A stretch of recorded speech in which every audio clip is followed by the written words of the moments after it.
2010 economics past question number 23. 23 says an industry's supply curve is more likely to be elastic when firms are price elasticity of supply.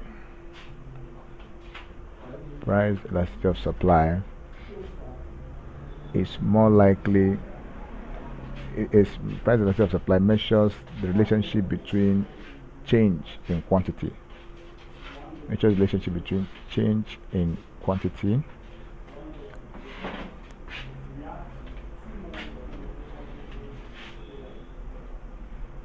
applied following a change in price. Following a change in price.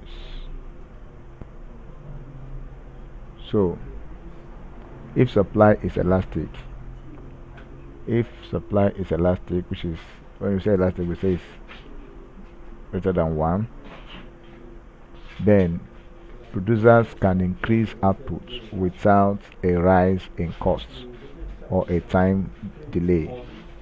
So, coming to our option, an industry supply curve is more likely to be elastic when firms are enjoying free market, free entry, and free exit. No.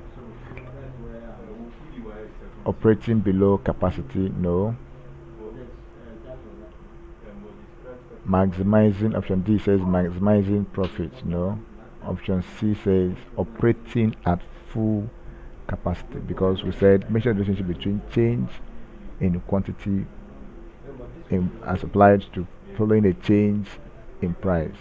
So we said that producers can increase output without a rise in what cost. So option C is the correct answer. Thank you. Please subscribe for more questions.